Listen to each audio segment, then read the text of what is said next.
शहर से दूर एक गांव था, नूराबाद। वहीं एक टूटी फूटी कच्ची झोपड़ी में रहती थी एक लड़की, नूर।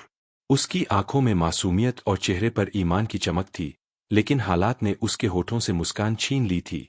हर दिन एक जंग थी, बीमार माँ की सेवा, खाली बर्तन, टपकती छत। मगर उसके दिल में उम्मीद की लौ कभी बुझी नहीं। उसकी माँ, फातिमा बीवी, 4 साल से बिस्तर पर पड़ी थीं। दवा के लिए पैसे नहीं थे, कोई रिश्तेदार पास नहीं आता। कई रातें नूर ने भूखे पेट अल्लाह की याद में बिताई थीं, लेकिन कभी भी उसने अल्लाह से शिकायत नहीं की। हर सुबह अजान की आवाज पर उठकर सजदे में गिर जाती, कुरान की तिलावत करती और सिर्फ एक ही दुआ मांगती, या रब, मेरी माँ को शिफा दे और मुझे हलाल रोजी का जरिया अता फरमा। गांव वालों ने उसे बहकाने की कोशिश की। किसी ने शादी का लालच दिया, किसी ने नौकरानी बनाने की पेशकश। मगर नूर ने हमेशा यही कहा, जो मेरे रब ने मेरे लिए लिखा है वही मेरे लिए बेहतर है। फिर एक दिन गांव की एक बूढ़ी औरत ने उसे बताया कि जंगल की सीमा पर एक पुरानी हवेली है, शमसी हवेली। बरसों से वीरान, अब शहर के मालिक किसी को वहां काम पर रखना चाहते हैं। पैसे अच्छे मिलेंगे। नूर ने मां की आंखों में दर्द देखा और फैसला कर लिया, अगर हवेली में जिन है तो अल्लाह के कलमा और तिलावत के साथ जाऊंगी। वो 2 रोटियां, एक छोटा कुरान शरीफ और दिल में मजबूत यकीन लेकर निकली इस सफर पर, जहां उसका सब्र और ईमान सबसे कठिन इम्तिहान से गुजरने वाला था। शमसी हवेली। एक जमाने में नवाब जैनुल आबेदीन शमसी की आलीशान रिहाइश हुआ करती थी। संगमरमर की दीवारें, बड़े झूमर, फव्वारे और बाग बगीचे। लेकिन एक रात नवाब की बेटी जुलेखा, जो बेइंतहा खूबसूरत मगर घमंडी थी, अपने कमरे में फांसी पर लटकती पाई गई। उसके चेहरे पर मौत के बाद भी गुस्से की लकीरें थीं। फिर हवेली में अजीब घटनाएं होने लगीं। नौकर गायब होने लगे, कुछ पागल हो गए, कुछ जंगलों में भटकते मिले। गांव के बुजुर्ग कहते हैं कि हवेली की दीवारों में काले इल्म से जिन्नात को कैद किया गया था, जो अब आजाद घूमते हैं। रात को किसी लड़की के रोने की आवाजें आती है। हवेली में जो भी गया, ज्यादा दिन ठहर नहीं पाया। कुछ डर के मारे, कुछ सदा के लिए गायब। मगर नूर ने जब ये सब सुना तो बस इतना कहा, अगर ये हवेली उनका है तो मेरा रब भी रबुनास, मालिकुनास, इलाहिनास है। और उसी यकीन के साथ उसने शमसी हवेली का दरवाजा पार किया, जहां दीवारों की दरारों में वक्त छिपा था और जुलेखा की शिकायतें अब भी हवा में गूंजती थीं। शमसी हवेली की दीवारों के पीछे एक अदृश्य साया था। उसका नाम था कामिल। मगर वो कोई आम जिन नहीं था। वो ना पूरी तरह जिन था, ना इंसान। वो उन रूहानी जिन्नों में से था जो अल्लाह की इबादत में पहले शामिल हुआ करते थे। उसकी रूह फरिश्तों जैसी पाक थी। उसका अल्लाह से रिश्ता गहरा था, और वो उन चंद जिन्नों में से था जिनका जन्नत में नाम लिखा गया था। मगर सदियों पहले एक इम्तिहान ने उसे तोड़ दिया था। कामिल को एक इंसानी लड़की से रूहानी मोहब्बत हो गई थी। जब उस लड़की ने किसी और से निकाह कर लिया तो कामिल ने अल्लाह से शिकवा कर डाला, या रब, तूने मेरे दिल में मोहब्बत पैदा की, फिर उसे मुझसे जुदा क्यों किया। इस गुनाह ने कामिल को रूहानी जिन से एक भटकी हुई आत्मा बना दिया। वह दुनिया से कटा, हवस की हद तक मोहब्बत में डूबा और इब्लीस की सरहदों तक पहुंच गया। उसकी रूह तड़पती रही और आखिरकार वो इस हवेली में आकर बस गया, जहां जुलेखा की मौत, घृणा और काली शक्तियों की सड़ांध पहले से फैली हुई थी। बरसों तक वह अकेला इस हवेली में भटकता रहा, एक रूह जो मोहब्बत के नाम पर बिखर गई थी। और फिर एक दिन नूर आई। उसकी आवाज, उसकी तिलावत, उसकी नमाजें कामिल के अंदर टूट चुकी रूह को जैसे राहत देने लगीं। रोज वो दीवारों के पीछे से उसे देखता, जब वो माँ के लिए तसब्बा पढ़ती, जब जमीन पर झाड़ू लगाते हुए कुरान की आयतें बुदबुदाती, जब वो रातों में उठकर रोती और सजदे में गिरती। कामिल को लगा ये लड़की आम नहीं है। मगर उसका प्यार जिस्मानी नहीं था। वो उस खालीपन को भरना चाहता था जो सदियों से उसके अंदर था। लेकिन एक जिन का इंसान से मोहब्बत करना, और वो भी अल्लाह के बंदे से, क्या ये मोहब्बत पाक थी या फिर एक और गुनाह। कामिल के अंदर फिर से एक उलझन पैदा हुई। मगर इस बार वो मोहब्बत हासिल करने के लिए हर हद पार करने को तैयार था। नूर के लिए नहीं, अपने अधूरेपन को पूरा करने के लिए। शमसी हवेली में आए कुछ ही दिन हुए थे, लेकिन कामिल की दीवानगी हर दिन बढ़ रही थी। वो हर पल नूर को देखता, उसके करीब रहता, मगर कभी दिखाई नहीं देता। उसका तरीका मोहब्बत जताने का अजीब था, डराने के लिए नहीं, बल्कि झुककर मोहब्बत करने के लिए। एक रात जब नूर माँ की दवा के लिए रो रही थी, तभी अलमारी का दरवाजा अपने आप खुला। एक थैला जमीन पर गिरा, उसमें सोने के सिक्के थे। नूर कांप गई। ये इंसानी हरकत नहीं थी।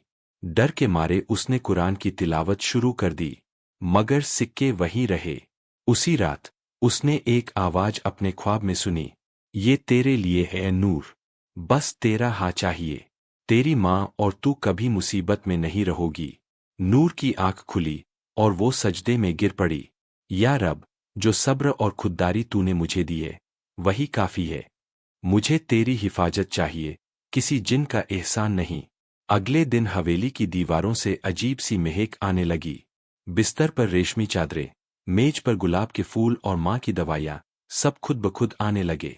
नूर ने सब कुछ हटा दिया। उसने और ज्यादा जोर से सूरह बकर की तिलावत शुरू की।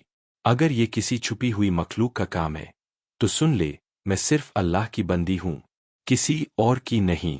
कामिल, जो अब तक नूर के सब्र और ईमान से मोहित था, अब घायल हो गया था।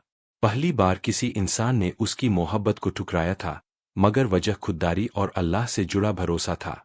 वो पीछे हट गया, मगर उसका दिल तड़पने लगा। उस रात नूर ने माँ के पैर पकड़कर दुआ की, या रब, तू गरीबों का मददगार है, तू मेरा भी रब है, और मेरी माँ का भी। अगर तू चाहे, तो बिना किसी जिन या इंसान के भी मेरी मुश्किलें आसान हो सकती है। और जैसे ही सूरज निकला, गांव के एक नेक बुजुर्ग, हाफिज इब्राहिम साहब, हवेली की ओर बढ़े। उनके दिल में एक अजीब सी खिंचाव थी, जैसे किसी पाक रूह को मदद की जरूरत हो। गांव की मस्जिद के पास एक पुराना मकाम था। वहां एक बूढ़ा दरख्त था जिसकी छाया तले अक्सर एक बुजुर्ग बैठा करते। हाफिज इब्राहिम साहब उम्र 65 की थी, मगर आंखों में नूर और दिल में वो जोश था जो जवानों में भी न मिले। उनकी हर बात कुरान और हदीस से जुड़ी होती। उनकी आवाज में वो रूहानी ताकत थी कि बच्चे, बूढ़े, औरतें, सब उनके सजदे में सुकून पा लेते। एक रात जब वो तहज्जुद की नमाज में मशगूल थे, उनके दिल में बेचैनी हुई, जैसे किसी पाक रूह ने मदद के लिए पुकारा हो। उसी वक्त उन्होंने अपना सामान बांधा, कुरान शरीफ उठाया और कुछ रूहानी किताबें लेकर हवेली की ओर निकल पड़े। नूर उन्हें देखकर चौंक गई। जब उसने अपनी हालत बयान की, सपनों की आवाजें, सोने के सिक्के, रेशमी चादरें और माँ की दवा, हाफिज साहब ने उसका सिर सहलाया और कहा, बेटी, तू मोहब्बत और शैतान की वहमों में फंसी हुई है, लेकिन अल्लाह की मर्जी से बेहतर कुछ नहीं। उन्होंने हवेली के हर कोने की तफ्तीश की, सूरह बकर, आयतुल कुर्सी और सूरह नास की तिलावत की। एक बोतल में उन्होंने पानी लिया, उस पर 41 बार सूरह फातिहा पढ़ी और कुरान की आयतें फूंकी। इस पानी को हर कमरे में छिड़कना और रात को सूरह फलक, नास और आयतुल कुर्सी जरूर पढ़ना। ये जिन्नात की आग को ठंडा कर देता है। कामिल दीवारों के पीछे से ये सब देख रहा था। पहली बार उसे अपने अंदर कमजोरी और कांपती हुई रूह का एहसास हुआ।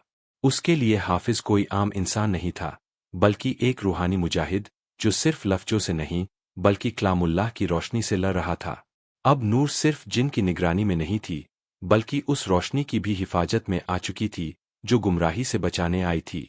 हाफिज साहब ने कहा, नूर को जिन से नहीं, अपने अंदर के नफ्स से भी बचाना है।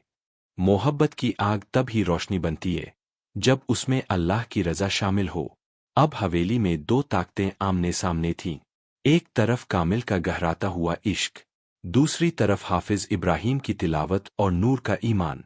और हवेली की फिजा अब बदलने लगी थी। शमसी हवेली में जहां जिन और इंसान की खामोश जंग चल रही थी, वहीं दूर गांव की एक कच्ची झोपड़ी में एक माँ अपने रब के सामने झुकी हुई थी।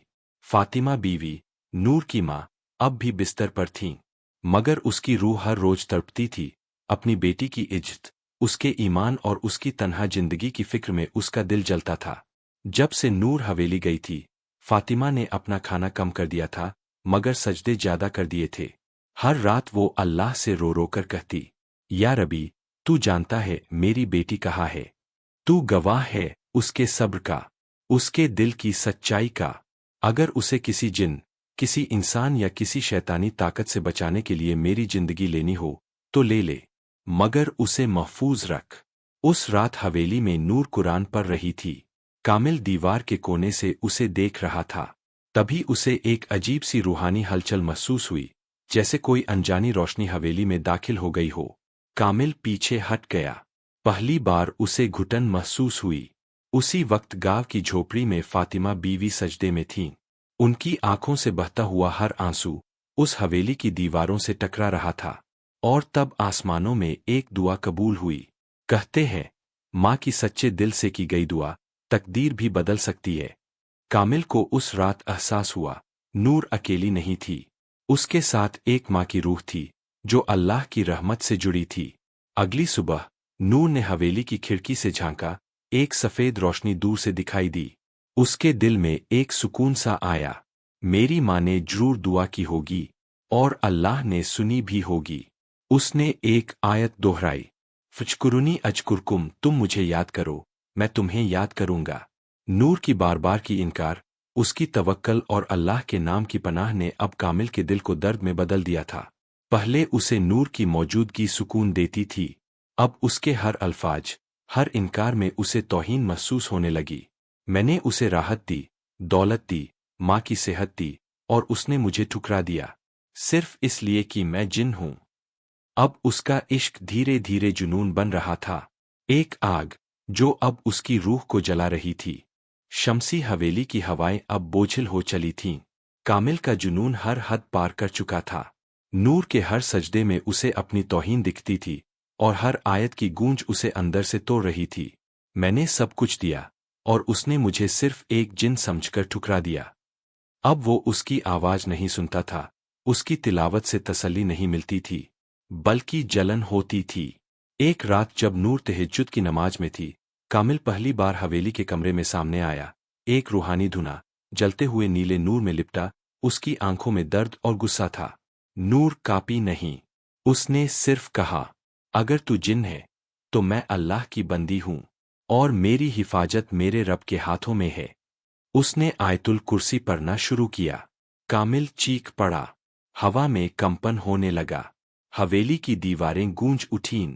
उसी पल हाफिज इब्राहिम अंदर दाखिल हुए, हाथ में कुरान, होठों पर सूरह फलक और नास की तिलावत। उनकी आवाज से कामिल की रूह कांपने लगी। ए जिन, तू रूहानी था, फिर गुमराही में क्यों गया? कामिल ने आंसू भरी आंखों से कहा, मैंने मोहब्बत की थी, मगर मैं अल्लाह को भूल बैठा। हाफिज साहब ने कुरान उठाया और कहा, तो लौट चल। वही रब जिसने तुझे इबादत के लिए पैदा किया था, आज भी तुझे माफ कर सकता है, अगर तौबा करे। कामिल सिसक पड़ा। उसकी रूह धुएं की तरफ फिजा में बिखरने लगी, मगर वो चीख नहीं रहा था, वो जिक्र कर रहा था, ला इलाहा इल्लल्लाह। नूर की आंखों से भी आंसू बहने लगे, लेकिन अब डर नहीं था, बल्कि रहमत का एहसास था। कामिल की रूह हवेली से निकल गई, जैसे सदियों पुराना बोझ हवा में घुल गया हो। सुबह हवेली की हवाएं साफ थीं। दीवारों पर से सीलन हट गई थी। गुलाब फिर से खिलने लगे थे। माँ की तबीयत भी बेहतर हो चुकी थी। नूर ने हाफिज साहब के साथ मिलकर हवेली को छोड़ दिया, अब कभी न लौटने के लिए। लेकिन जब वो आखिरी बार मुड़ी, उसे लगा जैसे हवेली की सबसे ऊपरी खिड़की से कोई मुस्कुरा रहा हो। न नफरत थी, न मोहब्बत, सिर्फ रिहाई।